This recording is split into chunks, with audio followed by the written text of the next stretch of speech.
लेके आएगा आदमी ने, बड़ी मार मारेगा उस सबको, चाउमीन बनवाएगा आदमी यहाँ। ये दादा बुढ़ा गए हैं जी, बनतो आज दादा बिरयानी। इस साइड से ऑस्ट्रिया वगैरह से हमला करा, इस साइड से ब्रिटेन हमला कर दिया, और सब मिलके जर्मनी को मारे। हिटलर ने अपनी सेना को खड़ा करके, जो कहा गया था 1 लाख नहीं होगी 7 लाख फौज खड़ा कर दिया। हिटलर ने ग्रेनेड बनाना चालू किया, तोप, टैंक, पनडुब्बी, पानी वाली जहाज सब बनाया।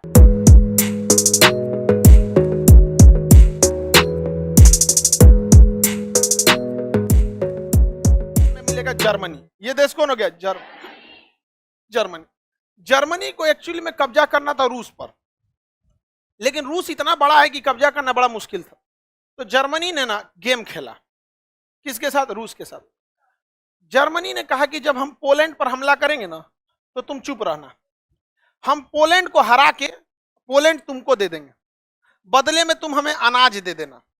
समझ में आ गया? तो जर्मनी ने किस पर आक्रमण कर दिया, और रूस बदले में क्या दिया? अनाज, भर के अनाज दिया, क्योंकि रूस के पास बहुत बड़ा एरिया, गोदाम में गोदाम, कई ट्रेन गोदाम पहुंचा, 10 साल का अनाज भर लिया अपने यहाँ। कौन? जर्मनी भर लिया यहाँ पर। और रूस से कहा कि अब तुम पोलैंड को ले लो। तो रूस की पूरी सेना आई किसको लेने के लिए? पोलैंड को लेने के लिए। तो जर्मनी हमला कर दिया, हाँ, रूस पे हमला कर दिया, बड़ी मार मारा था रूस को, और रूस पूरी तरह से हार गया था। प्रथम विश्व युद्ध में भी बहुत बुरी हारा था, लेकिन रूस का साथ दे दिया मौसम। एक्चुअली इसको लगा था कि ठंडी आने से पहले ये जीत जाएगा रूस को। रूस की सेना को लग गया कि हमको जीतना बड़ा मुश्किल है, तो रूस की सेना पीछे भाग गई, इंतजार करने लगी किसका? ठंड का। और ठंड पड़ा तो जर्मन सेना जम गई बर्फ में, अजय बर्फ में जम गई। अब उसके बाद जर्मन सेना क्या हो गई? कमजोर पड़ गई।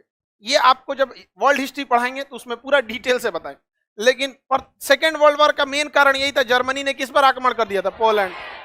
जर्मनी से ज्यादा फेमस यहाँ का हिटलर है, हाँ, एडोल्फ हिटलर। क्या है? Adolf Hitler. मीन कैंप, मेरा संघर्ष, उसकी आत्मकथा है। ये क्वेश्चन पूछता है, याद रखिएगा। मीन कैंप, जर्मन भाषा में आत्मकथा को मीन कैंप कहा जाता। अगर हिटलर द्वितीय विश्व युद्ध जीत जाता तो हम लोग आजाद हो जाते 1944-45 में, लेकिन हिटलर द्वितीय विश्व हार गया। और अगर द्वितीय विश्व युद्ध जर्मनी जीत गया रहता तो हमारी भाषा अंग्रेजी न होकर जर्मन होती। समझा? पूरी दुनिया में जर्मन का पूरी भयानक तरह से राज था जर्मनों का। जर्मनी प्रथम विश्व युद्ध में बहुत बुरी तरह हारा था, और जर्मनी को ये लोग कुत्ते की मौत मारे थे लोग।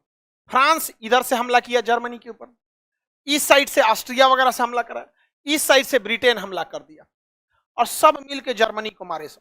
और जर्मनी से को पकड़ के लाए सब उसके शासक को पेरिस की राजधानी, फ्रांस की राजधानी पेरिस में। और 1919 में पेरिस में वर्साई की संधि की। इस संधि में कहा गया कि फ्रांस और ब्रिटेन को जर्मनी को मारने में जितना खर्चा लगा है उतना जर्मनी वापस देगा। माने जो तुमको जो पीटे हैं ना, उसका पैसा हम लेंगे, हाँ, उसी से लेंगे।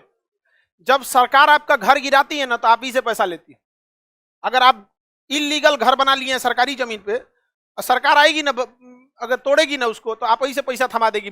बिल आप ही में हुआ है, सब आप ही में खर्चा हुआ है। समझ में आ गया कि नहीं? तो जर्मनी पे खर्चा लगा। बताइए जर्मनी के लोगों को कितना बुरा लगेगा। हिटलर उसमें युद्ध बंदी हो गया, क्योंकि एक यहूदी के घर में छुपा था, कहा था बताना मत, और आके बता दिया, यहूदी आके बता दिया कि इसमें जर्मनी, इसमें छुपा ही जर्मन है। कहा कि चोट्टा तो नहीं निकलतो तो जरा बताई। तो समझ में आ गया कि नहीं आ गया? किसी को कोई दिक्कत? रेलवे वाले में जब कांड हुआ था ना, तो सोच रहा हमको कोनो ने तो साथ नहीं दिया, हम भी कहें कोई बात नहीं, हम भी हिटलर की कहानी पढ़े हैं।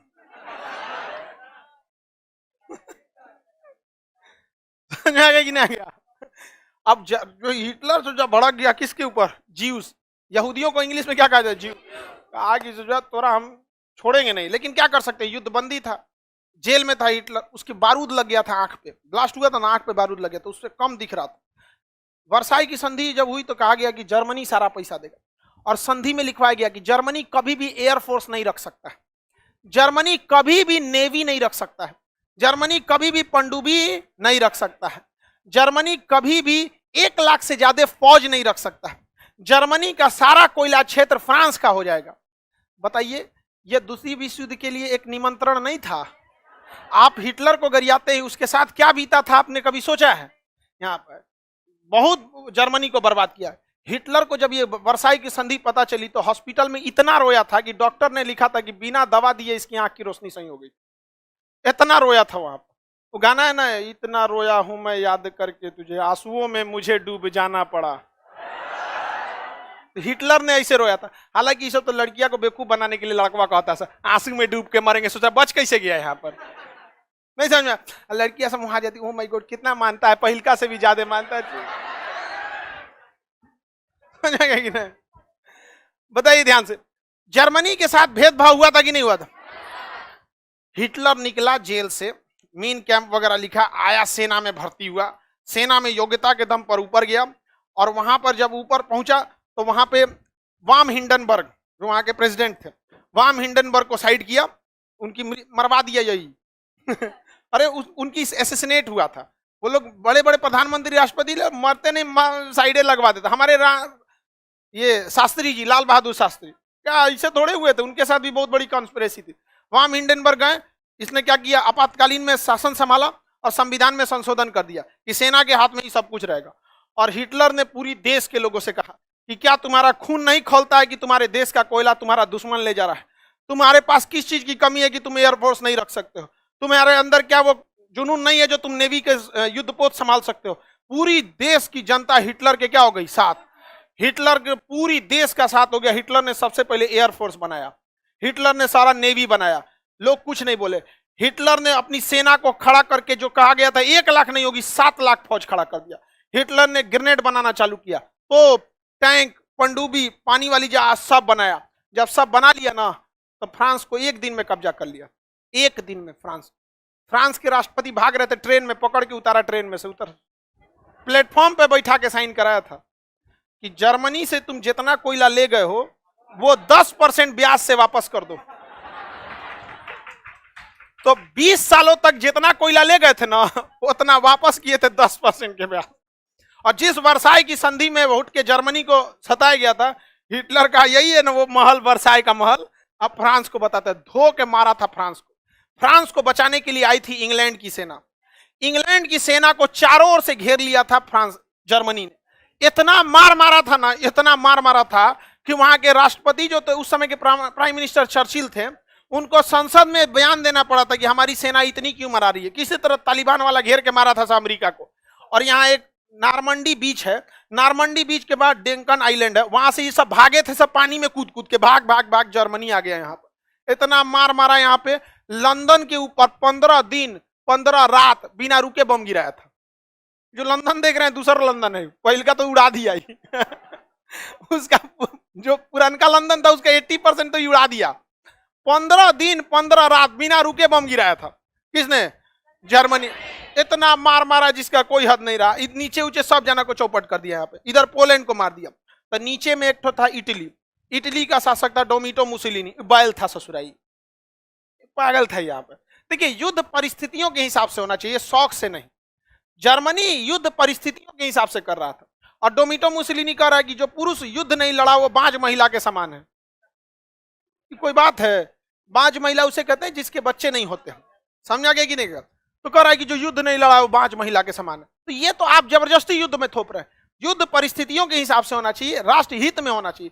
कंप्लीट युद्ध कभी नहीं लड़ना चाहिए। याद रखिएगा, जो भी देश कंप्लीट युद्ध लड़ा बर्बाद। रूस कंप्लीट युद्ध लड़ा बर्बाद, जर्मनी कंप्लीट युद्ध लड़ा बर्बाद, फ्रांस कंप्लीट युद्ध लड़ा बर्बाद, ब्रिटेन कंप्लीट युद्ध लड़ा बर्बाद, अमेरिका टुकुर टुकुर खाली बम गिरा रहा था, जापान पे परमाणु बम, यहाँ पे बम, कभी कंप्लीट युद्ध नहीं लड़ा है, अभी भी है। चाइना कभी कंप्लीट नहीं युद्ध लड़ा है, अक्सर बस गलवान घाटी में घुसता है, फिर तनी मनी करके भाग जाता है। पता है कंप्लीट युद्ध करेंगे तो बर्बादी आपकी फिक्स है। समझ में आ गया कि नहीं आ गया? और वो गया जमाना 1962 का, ये 2022 है। समझ में आ गया कि नहीं आ गया? यहाँ पे उस समय फौज के पास उतनी टेक्नोलॉजी नहीं थी, पैसा नहीं था, ये अलग बात था। आज के समय में हम ही लोग पहले फरिया लेंगे, आओ चाय चुई करेगा, 4 फीट का तो होबे करता है सर। अरे पकड़ के सोचा चढ़ के ऊपर बैठ जाना है, नहीं समझा? करना थोड़ी है, मुड़िया पकड़ के कूद जाना ऊपर है, इतनी चुकी होबे करता है सर। यहाँ क्या हो चिंग चैंग खत्म कर, इतनी रहता है सर। यहाँ बात करें आप, लेके आएगा आदमी ने, बड़ी मार मारेगा उस सबको, चाउमीन बनवाएगा आदमी यहाँ। बनाओ सोचा चाउमीन, लेकिन उन 100 के हाथ के चाउमीन नहीं खाना चाहिए। सोचा चमगादड़ मिला देगा सब उसमें, पगला होता है सोचो, कौन चीज खा जाएगा सब पता नहीं चलता है, सब कुछ खा जाता है सब। कुछ दिन में देखिएगा ना अपने बूढ़ दादा बाबा को खाएगा सब, ये दादा बूढ़ आ गए हैं जी, बनतो आज दादा बिरयानी है खा जाएगा सब। समझ आ गया कि नहीं गया? आगे बढ़े।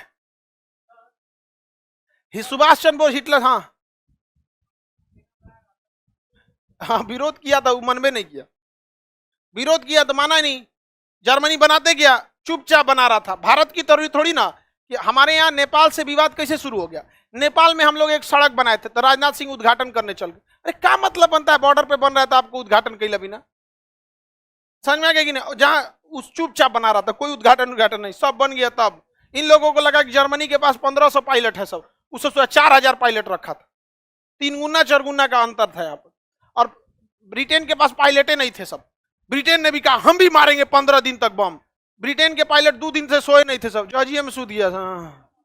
और उसके बाद पायलट की कमी नहीं थी। एगो बम गिरा के आ रहा है तो करा हटो चाचा आराम करो हम उड़े, तो ले जाके मारा, बम मारा, बहुत मार मारा था। जर्मनी की एक ही देखिए, जब इंसान सक्सेस हो जाता है ना, एक बड़े लेवल पे चला जाता है तो अपनी एक काल्पनिक दुनिया बना लेता है। उसको लगता है दुनिया ऐसी चलेगी, ऐसा नहीं चलेगा। उसको हमेशा बीच में रहना चाहिए। हमको देखिएगा, अगर आप ध्यान से देखेंगे 99% लड़के जो हैं ऑनलाइन है, 1% लड़के ऑफलाइन है, फिर भी हम इसको कभी नहीं छोड़े। जबकि अगर ध्यान से देखेंगे तो कोई खास फर्क नहीं पड़ेगा। इसको इसलिए रहता है ताकि पांव जमीन पे रहे, समझ में, लोगों की समस्याओं को समझ सके। वरना कैमरे में एसी में बैठे रहेंगे स्टूडियो में ना, तो लोगों की समस्याएं नहीं समझ पाएंगे कि गरीबी क्या चीज होता है, कि स्टूडेंट को क्या समस्या रहता है। वरना इसको छोड़ने में कोई बहुत बड़ा चीज तो नहीं जाता है, 1% का बात हो जाता है। अब अंदाजा लगा लीजिए आप लोग, 1% सबसे बड़का कोचिंग है 1% भी सबसे बड़ा कोचिंग है। आगे बढ़ जाए, किसी को कोई दिक्कत नहीं। यूपीएससी वाला ऑनलाइन होगा, हाँ भाई ऑनलाइन वालों को छोड़ कैसे देंगे? हर चीज ऑनलाइन होगा, आपको छोड़ नहीं सकते हम लोग।